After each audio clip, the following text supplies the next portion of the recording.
गुरु प्यारी सात संगत जी, आप सभी को प्यार भरी राधा स्वामी जी। सात संगत जी, डेरा ब्यास में हुई बड़ी चोरी। बाबा जी ने दी ऐसी सजा कि बदल गई जिंदगी।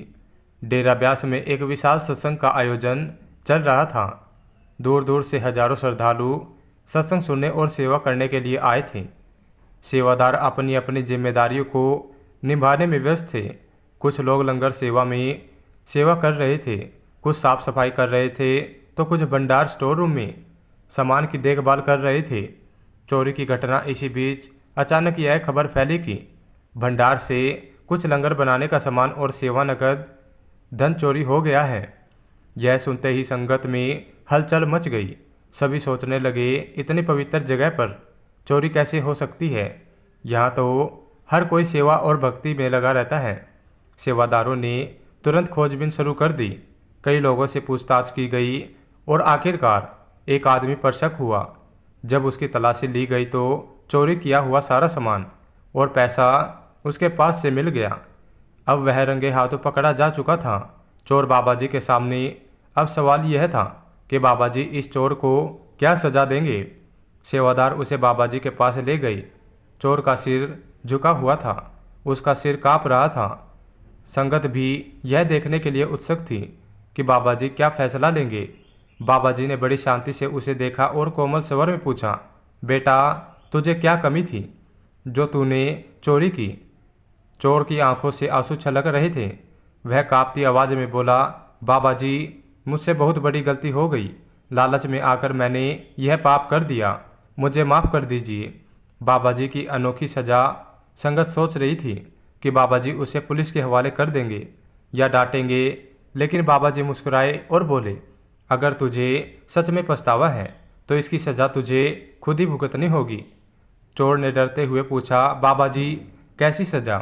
बाबा जी बोले, आज से तुझे सेवा करनी होगी। जब तक तेरे मन में चोरी और लालच की आदत नहीं निकल जाती, तब तक तू रोज सेवा करेगा। यह सुनकर संगत हैरान रह गई। किसी ने सोचा भी नहीं था कि बाबा जी ऐसी सजा देंगे, लेकिन यह सजा अनोखी थी। यह दंड नहीं बल्कि आत्म सुधार का अवसर था। सेवा से हुआ हृदय परिवर्तन। बाबा जी ने उस चोर को भंडार में सफाई और सामान संभालने की सेवा दी। पहले तो वह यह सेवा मजबूरी में करने लगा, लेकिन धीरे धीरे सेवा का असर उसके मन पर पड़ने लगा। सेवा करते करते उसका मन बदलने लगा। उसकी बुरी आदतें छूटने लगी और उसमें ईमानदारी आ गई। अब वह व्यक्ति जो चोरी करता था, दूसरों को ईमानदारी का पाठ पढ़ाने लगा। कुछ महीनों बाद वह बाबा जी के चरणों में गिरकर बोला, बाबा जी, आपने मुझे सही राह दिखा दी।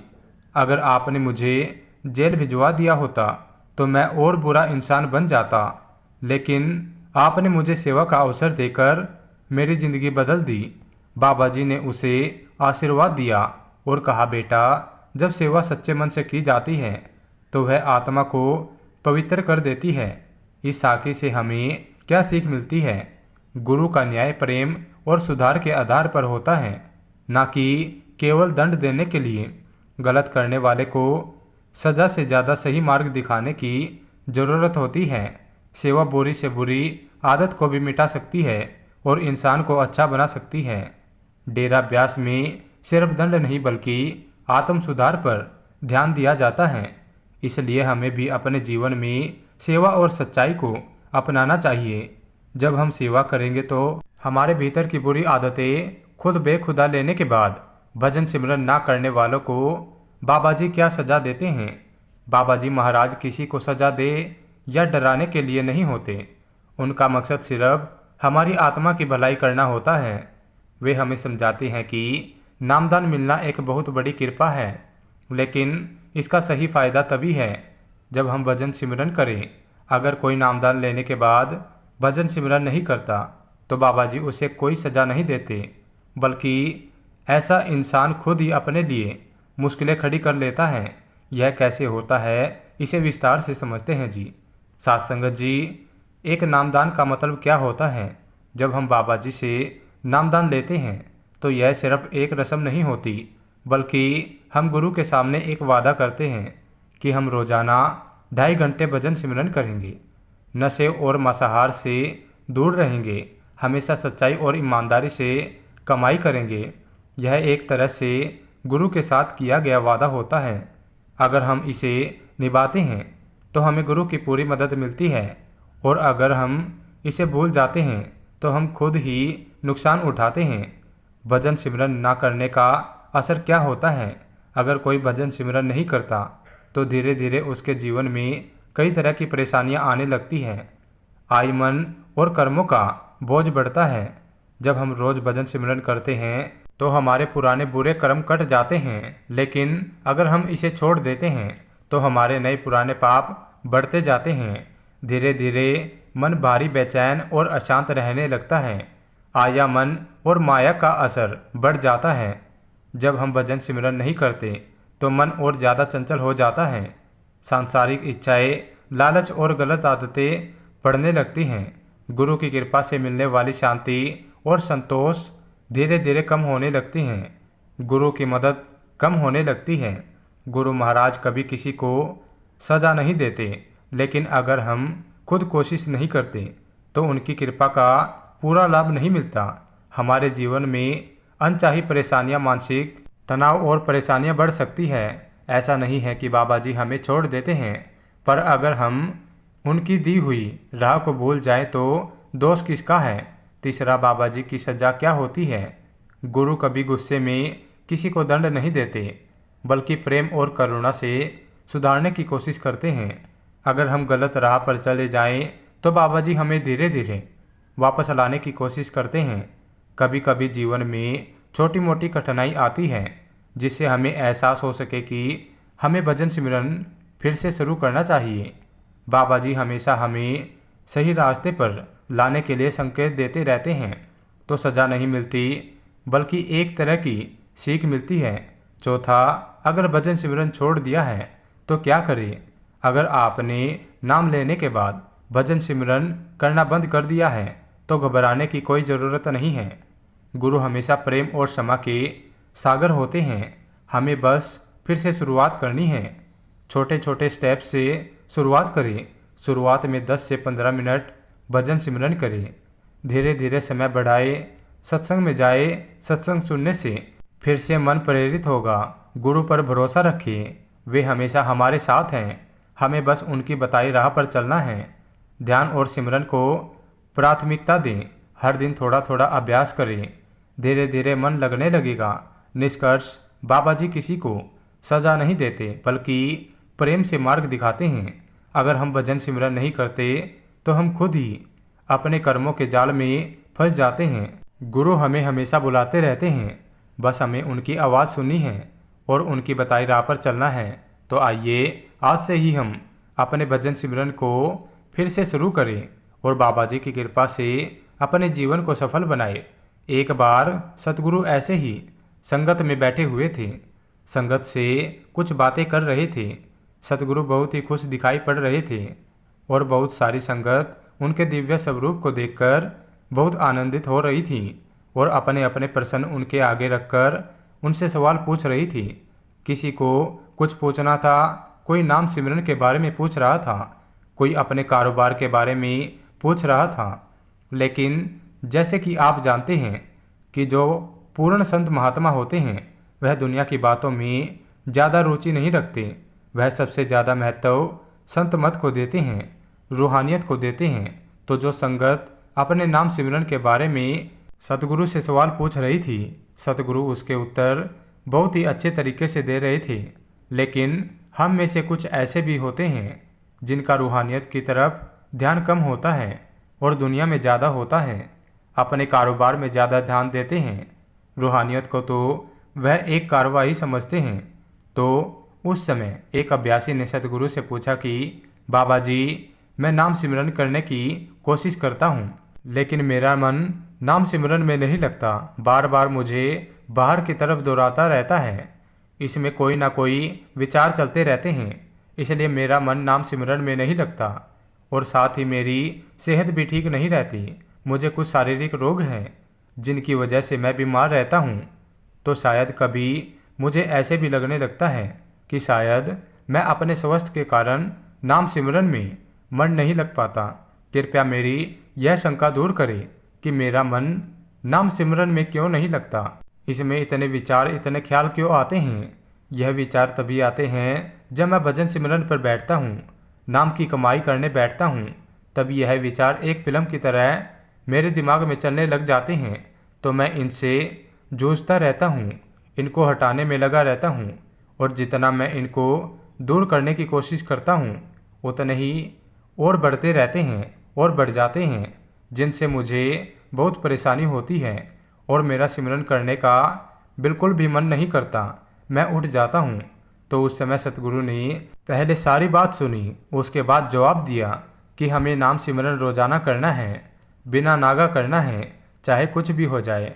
हमें एक समय तय करना है जिस समय हमें नाम सिमरन पर बैठना है, और जैसे जैसे हम निर्धारित किए गए समय पर बैठना शुरू करेंगे तो यह मन अपने आप लगना शुरू हो जाएगा। हमें एक समय तय करना होगा कि मुझे इस समय पर नाम सिमरन पर बैठ जाना है। तो धीरे धीरे मन अपने आप उस आदत में डलना शुरू हो जाएगा। फिर यह अपने आप नाम सिमरन पर बैठना शुरू कर देगा। पहले पहले तकलीफ होती है, पहले पहले बहुत मुश्किल आती हैं। तो सबसे पहले हमें एक समय निर्धारित करना होगा, और हमें जब नाम सिमरन पर बैठ जाना है तो हमें मन की तरफ ध्यान नहीं देना, इसको छोड़ देना है, इसकी तरफ बिल्कुल भी ध्यान नहीं देना। यह जो करता है इसे करने देना है, क्योंकि अगर हम विचारों को हटाने लग जाते हैं, विचारों को दूर करने लग जाते हैं, तो उससे और बढ़ जाते हैं। तो हमें सिर्फ और सिर्फ नाम सिमरन का जाप करना है और करते जाना है और देखते जाना है कि यह मन क्या क्या कर रहा है। लेकिन मन के मामले में दखल अंदाजी नहीं करनी। इसे जो करता है इसे करने दे, इसे अपना काम करने दे। आप अपना काम करें, आप नाम सिमरन का जाप करें, और धीरे धीरे आप पाएंगे कि मन बिल्कुल शांत होने लगा, विचार कम होने लगे, और एक स्थिति ऐसी भी आ जाती है जब कोई विचार नहीं रहता, सब विचार खत्म हो जाते हैं। ऐसा इसलिए होता है कि हमने मन की तरफ ध्यान ही नहीं दिया, इसे छोड़ दिया, इसकी तरफ ध्यान हटा लिया। तो यह अपनी हरकतें करना बंद कर देगा, विचार आने बंद हो जाएंगे, मन बिल्कुल शांत हो जाएगा। तब नाम सिमरन का जाप शुरू होगा और नाम धुन सुनाई पड़ेगी। और जहाँ तक बात शरीर की है, शरीर एक कपड़े जैसा है, हमें इसकी परवाह किए बिना नाम सिमरन पर बैठना है। चाहे कोई भी बात हो, हमें उसकी याद में बैठना है। बाकी जो भी रोग इस शरीर में होंगे वह अपने आप दूर हो जाएंगे, क्योंकि जब हम नाम की कमाई करनी शुरू कर देते हैं, नाम सिमरन करना शुरू कर देते हैं, तब पूरी जिम्मेवारी मालिक की हो जाती है। मालिक हमारे अंग संग रहता है, और जैसे कि जो दुख होते हैं वह हमारे पिछले किए गए कर्म है, जिनका हिसाब किताब हमें भुगतना होगा, चाहे रोकर भुगत ले या हंसकर, लेकिन भुगतना तो पड़ेगा ही। और अगर हम नाम सिमरन पर ज़्यादा ध्यान देने लगेंगे, मालिक की तरफ ध्यान देने लगे, तो मालिक हमारे सारे कर्म काट देता है। जैसे कि एक आग की चिंगारी लकड़ी के ढेर को नाश कर देती है, ऐसे ही मालिक के नाम का जाप भी हमारे सारे कर्म काट देता है। हमारे सभी दुख दर्द दूर हो जाते हैं। हमें तो बस नाम सिमरन की तरफ ध्यान देना है और बाकी सब उस कुल मालिक पर छोड़ देना है। उसके बाद जिम्मेवारी उसकी है। फिर वह हमें दुख नहीं आने देता, खुद हमारी संभाल करता है। जैसे कि एक फिल्म होती है, उसमें हर एक को रोल दिया जाता है, और यह सभी काम फिल्म निर्माता पर निर्भर करता है कि किसको किसे क्या काम देना है। वह उसके ऊपर निर्भर करता है। जो वह कहता है, फिल्म में काम करने वाले लोगों को ऐसा ही करना पड़ता है। ऐसे ही यह संसार भी उसकी एक फिल्म है। यहाँ पर जो होता है उसके हुक्म से होता है, उसके हुक्म के बाहर कुछ नहीं होता। और जैसे जैसे हम नाम सिमरन करते रहते हैं, वह हम पर खुश होकर हमारे सभी कर्म काट देता है और हमारे सभी दुख दर्द दूर कर देता है, और उसकी कृपा हम पर अपार हो जाती है। तो जब हम पर उसकी कृपा एक बार हो जाती है तो हमें और क्या चाहिए। तो ऐसे ही हमें भी नाम की कमाई करने में लगना है, पूर्ण संत महात्माओं के संदेश को समझना है, उनके बताए मार्ग पर चलना है और बिना नागा नाम सिमरन करना है। साथ संगत जी, जो पूर्ण संत महात्मा होते हैं वह रूहानियत से जुड़े होते हैं, मालिक से मिले होते हैं। वह दुनिया से एक प्रकार से मुख मोड़ ही लेते हैं। रहते इस दुनिया में ही है, लेकिन यहाँ रहते हुए भी वह यहाँ के नहीं होते। वह यहाँ के कीचड़ में गंदे नहीं होते। उनकी रहनी सहनी हम जैसी आम इंसानों से अलग होती है। उनका आचरण हमसे बहुत अलग होता है। वह कम खाते हैं, कम पीते हैं, कम सोते हैं, ज़्यादा समय नाम सिमरन में देते हैं, मालिक की भजन बंदगी में देते हैं। वह 8 पहर उस कुल मालिक की भजन बंदगी में करते रहते हैं। वह हमारे बीच होते हुए भी मालिक से जुड़े होते हैं, लेकिन हमें लगता है कि यह हमारे जैसे हैं, हमारे बीच खड़े हैं, हमसे बात कर रहे हैं। लेकिन वह जब भी हमसे बात कर रहे होते हैं तब भी वह मालिक से जुड़े होते हैं। बेशक बात वह हमसे कर रहे होते हैं, लेकिन उनके अंदर नाम सिमरन चलता रहता है। नाम की कमाई उनके अंदर चलती रहती है, क्योंकि वह उस स्थिति को प्राप्त कर लेते हैं। यहाँ पर जाकर हमें नाम का उच्चारण नहीं करना, नाम अपने आप चलने लग जाता है। इसलिए उनके अंदर दिन रात नाम चलता रहता है। साथ संगत जी, अब हम आपसे विदा लेते हैं। मिलते हैं एक और नई वीडियो के साथ। वीडियो अच्छी लगे तो वीडियो को लाइक करके चैनल को सब्सक्राइब जरूर कर देना जी, और कमेंट में राधा स्वामी लिखकर अपने शहर का नाम जरूर से लिख देना जी, जिससे कि हमें पता चल सके कि बाबा जी की संगत शहर के किस किस कोने से हमारी वीडियो देख रही है जी। साथ संगत जी, राधा स्वामी जी।